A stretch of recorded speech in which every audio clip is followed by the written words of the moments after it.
Welcome to the Partnership Economy. This podcast explores the power of partnerships through candid conversations with industry leaders. Join our hosts, Dave Yavano, CEO, and Todd Crawford, co-founder of Impact.com, as they unpack the future of partnerships as a lever for scale and an opportunity to put the consumer first. Welcome back to the Partnership Economy podcast. I am your host, Todd Crawford, and I'm thrilled to introduce our next guest to the show today, Scott Brinker. Scott has an extensive background in the SaaS industry, and you'll hear it come through in this episode. He's extremely enthusiastic about the partnership economy.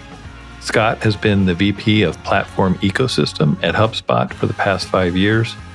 Previously, he worked as an entrepreneur, fusing together marketing and technology at his own SaaS company. At HubSpot, his mission is to grow and nurture the community of tech partnerships integrated within the platform by helping to deliver results for mutual customers. Today, we'll dive into HubSpot's tech ecosystem, how the partnership channel at HubSpot has evolved since Scott joined, inbound versus outbound partnerships, and how HubSpot helps partners organically find each other. And just as a quick note here, in this episode, I mistakenly referred to our Learning Academy at Impact.com as IPX. It's actually PXA. So a lot of acronyms here and got that one mixed up. IPX is our annual customer conference, and PXA is our Learning Academy. It's free to anyone. You don't even have to be a customer at Impact. And if you just Google Impact.com and letters PXA, you can find that landing page and learn more. This was an exciting conversation with Scott, and I hope you enjoy it. Okay, Scott. Well, welcome to the podcast.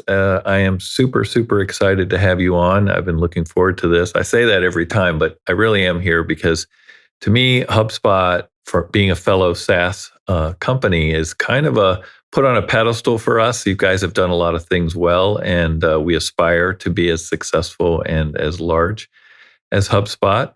So again, I'm really looking forward to unpacking partnerships with HubSpot. But before we get started, why don't you just give us an overview of your current role at HubSpot? Yeah, well, thank you for having me. I love to talk about partnerships and, the way in which that world is evolving. I've been at HubSpot for a little over 5 years at this point. Previously, before HubSpot, I was running my own SaaS company, was a co-founder of an interactive content SaaS company. So I've seen it from both an app side and now the platform side. My mission at HubSpot is really to help the ecosystem of all these other partners who can integrate with HubSpot CRM, make sure that, first and foremost, we're giving them the resources, the technical capabilities to do those integrations. But then also, how do we help them from a go-to-market perspective of getting the joint combination, of these two products together out into the world? Awesome. So I know we have a pretty diverse listenership, so maybe not everyone is even familiar with HubSpot, other than maybe you've heard of it, but can you just describe the product suite and the types of customers? Sure. So HubSpot is a CRM platform for scaling companies. We started with a marketing product, one of the champions of the inbound marketing movement more than a decade ago. But then over time, expanded that into a broader CRM, Sales Hub, sales engagement tools, a Service Hub product. We have a CMS product that integrates tool for RevOps managers, our Ops Hub product. And really what's trying to fill out is this complete platform for the front office, of businesses, primarily B2B businesses or consumer businesses that have a kind of a profile that makes them look like they operate very much, like B2B businesses. So let's talk about partnerships. How does HubSpot in general view partnerships? Because I know they do sales, I know they do marketing, and now we know they do partnerships. So how do they view partnerships in kind of juxtaposed to sales and marketing? Yeah. So, there's multiple kinds of partnerships, within HubSpot.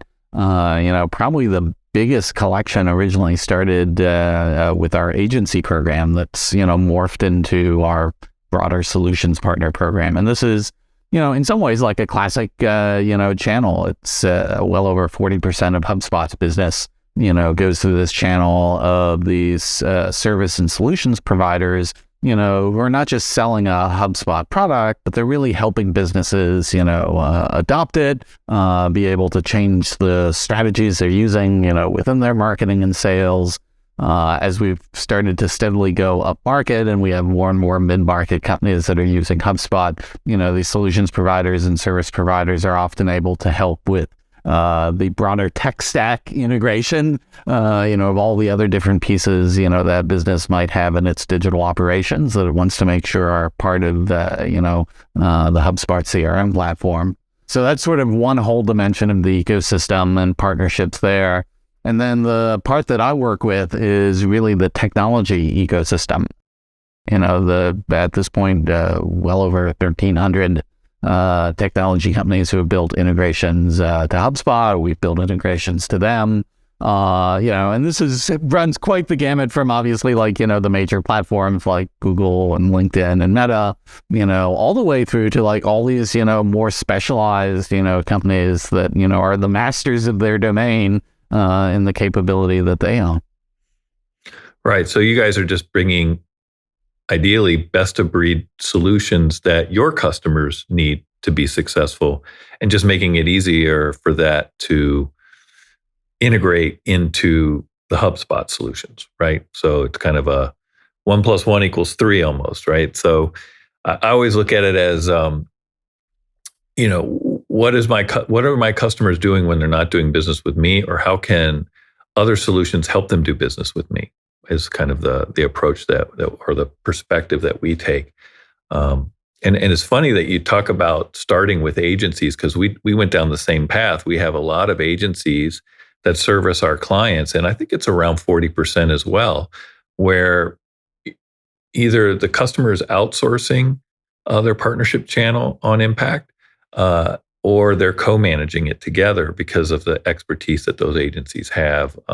Because both our products are very powerful and can be very complex. There's certainly simple components to them, but to really get the most out of them, that third-party expertise really helps our customers be more successful.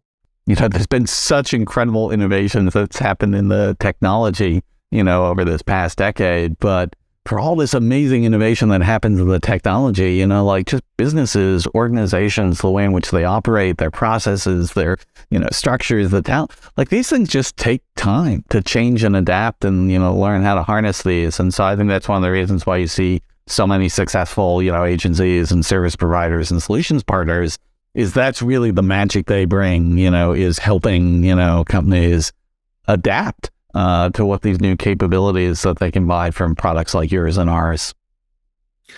Yeah, that to me is really key here, is getting the most out of the product versus, having a license and not really leveraging the full potential for your business. And I think a lot of companies struggle with that across different product suites. And to me, that's always a balance, the investment in getting to the ideal state faster is to me key.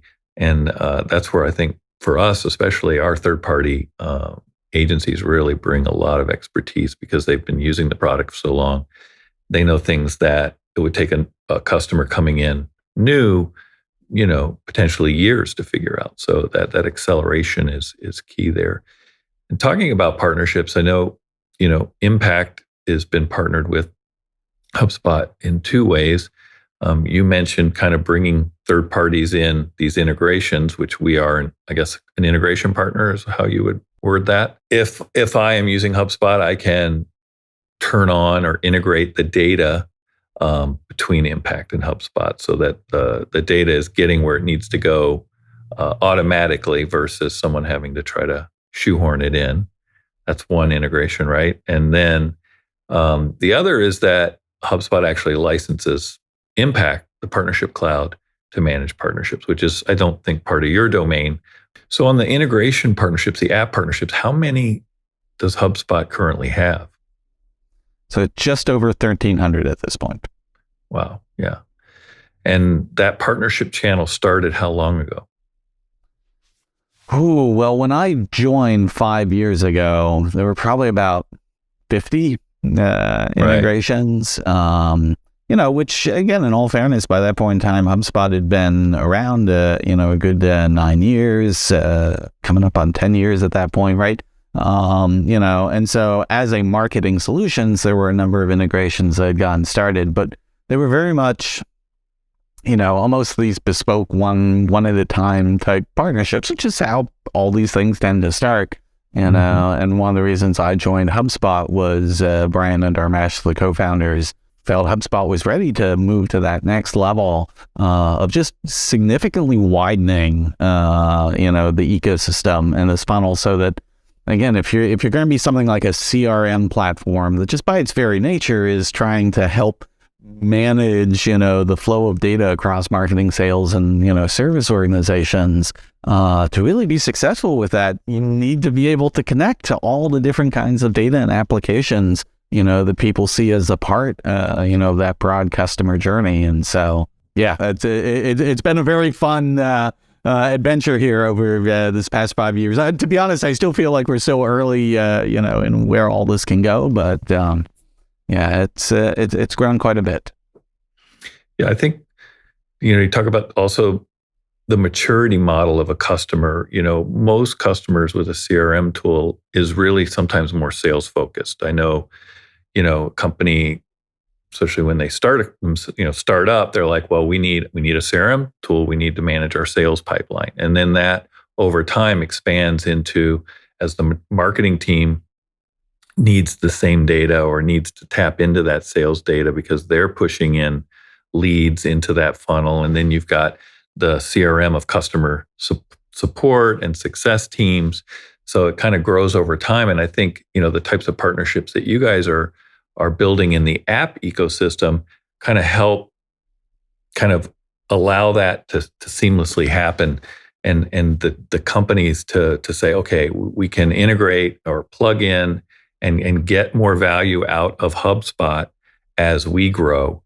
And that maturity model is to me critical to the retention of the customer, right? Not just the I'm satisfied that I bought this product, but that I'm getting more and more out of it over time.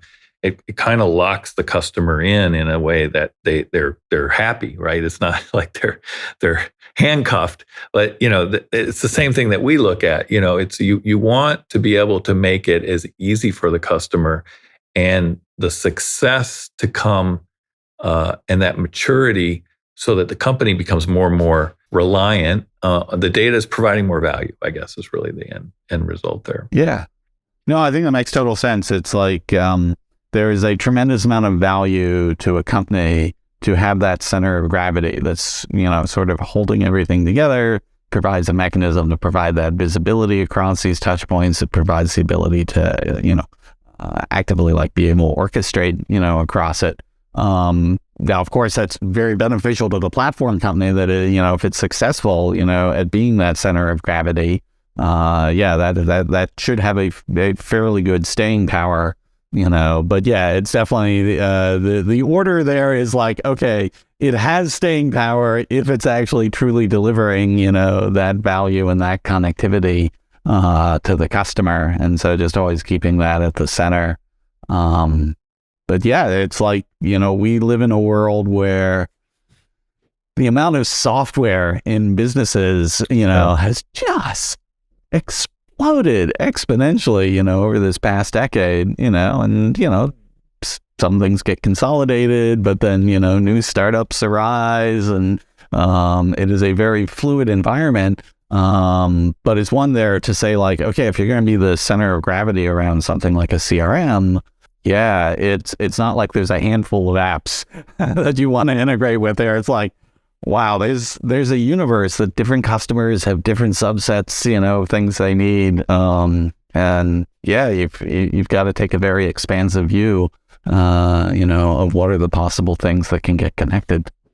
So starting with 50 and growing to over 1,000, I imagine today you get a lot of people knocking on your door, but back when you started, you were probably still doing a lot of outreach. I don't know, even today, like how you would break down like processing inbound people who want to work with you versus, hey, there's some gaps here. There's some companies we really want to work with, and they're not coming to us. We've got to go to them.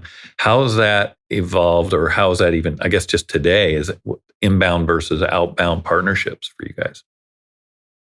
Yeah, it certainly has the polarity, has started to shift, which I'm very grateful for. In the early days, it was almost entirely outbound. And again, in there, it's like, it still only works. Partnerships only work if there is actually real, genuine value, on both sides. There's no way to sort of like, oh, well, I did this really great PowerPoint presentation and, okay, they decided to, partner with me for that.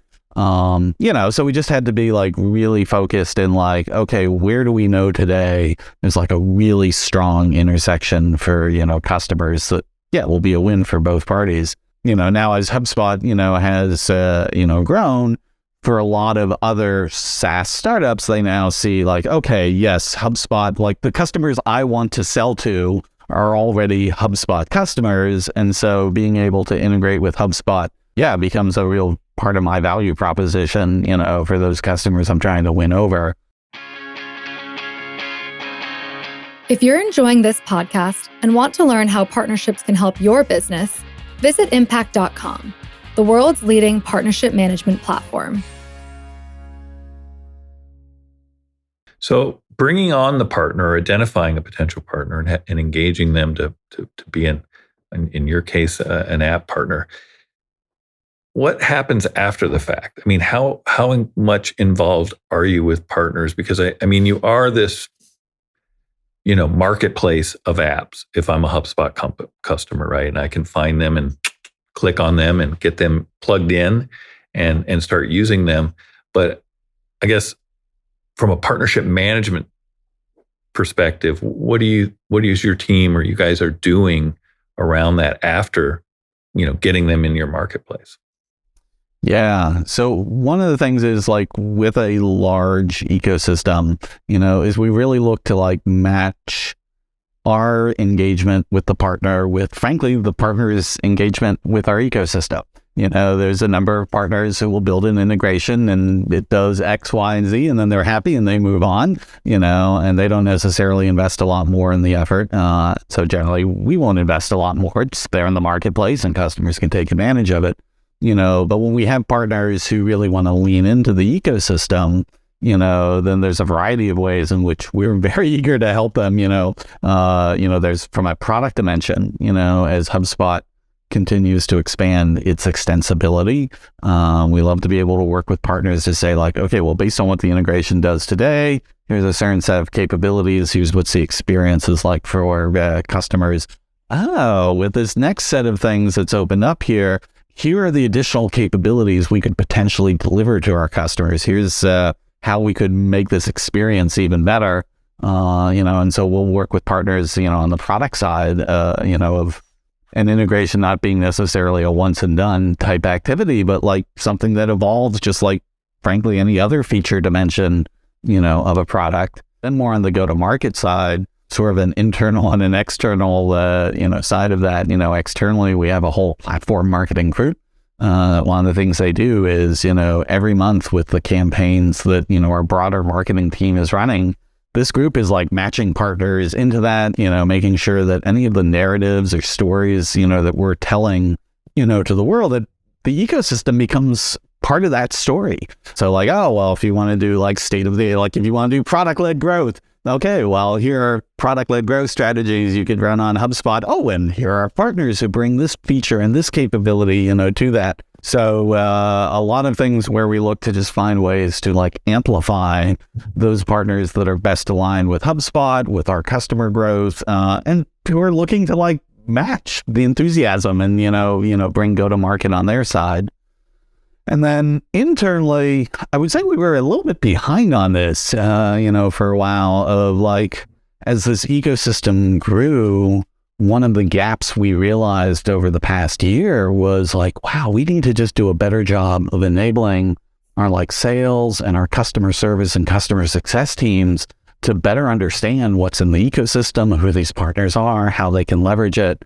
So we started that program last year, really made pretty significant progress now in like helping to, arm, the sales and CS people to leverage that ecosystem. But that being said, I would say that's an area too where, we've got now a long list of things that we want to do to make that even better, so that again, for those partners who really want to lean into the ecosystem, we can make sure that they're active participants in helping enable, our sales and customer success teams. Yeah, I imagine because you can see how your customers are using your product and some of the apps that they've enabled, there's almost like companies who use app A, there's a higher percentage that use apps B and maybe C. And so you can kind of go to them and go, have you looked at these other apps? Because they're kind of the next evolution of where you are with our product, right? So you can help them understand, which apps they should be considering based on, like you said, what they're trying to do, product-led growth or other initiatives within their company. Is that part of your education? The ideal, state of any SaaS is product-led growth. They don't have to talk to sales. The integration is like one click. The learning curve is flattened through, an online education portal, which I know you guys have. But then how do you introduce them to other, organically, where you're not even having a conversation? They're discovering or having these products recommended, these apps. Is that part of the product, or is that somewhere you're trying to get to? Yeah, we've got a few examples of it today. It's certainly an area where I think there's a lot of room for growth. So for instance, we have a automation engine inside our platform that works seamlessly across the sales, marketing, and service. And we have an extension capability so that partners can basically create branded custom workflow actions. And so one of the things that the automation team here has done is when people are configuring their workflows, they have a tab that shows them, okay, well, these are the current actions either native to HubSpot or things from apps you've already installed. But there's also a tab of here's a set of other, workflow, actions that exist in our ecosystem that aren't yet, installed. And so we see engagement with, people wow, I could use this to trigger that kind of thing. Let me check out that product. And so I think that's sort of contextual discovery. I mean, what you were saying earlier about almost like a clustering of being able to say, hey, people with product X, they often also have products Y and Z, we can recommend that. We haven't implemented that yet, but I think that's a very logical and natural way to look at it. But from the perspective of, possibly even more powerfully, this idea of contextually, when people are doing certain things in particular areas of our product, we just know there's a set of partners, that surround, that particular kind of capability, and to give people the opportunity to discover, the best apps there in context. Again, we have that one example with the workflow actions, a couple others, but a lot of room to expand in that direction moving forward.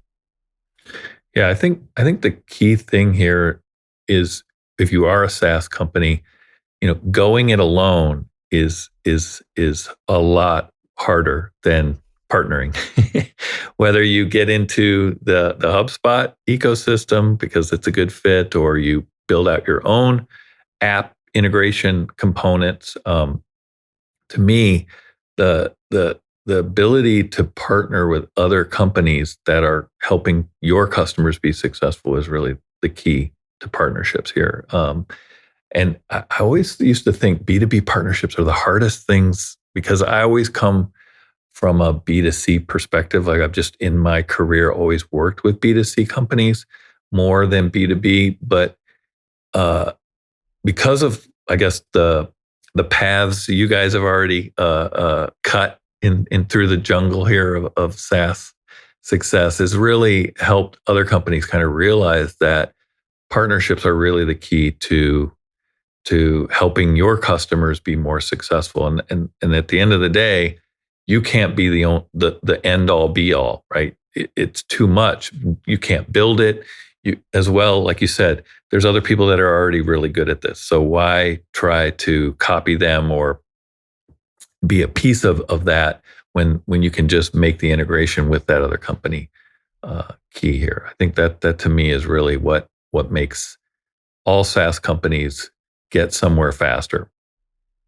Yeah. I mean, SaaS is definitely one of those things where it's just expanded the universe, of potential apps out there by at least 2 orders of magnitude. And as a result, you've got both that, incredible specialization, that like, wow, if there's something very specific you want to do, there's probably a SaaS company out there that's really world-class at it. And like every day their engineering and product teams wake up like passionate about that mission. And it just, you're not going to compete against that, in some sort of like, oh yeah, we think about this, once every year or two. No, it's there's expertise and passion. Yeah, it really creates enormous differentiation.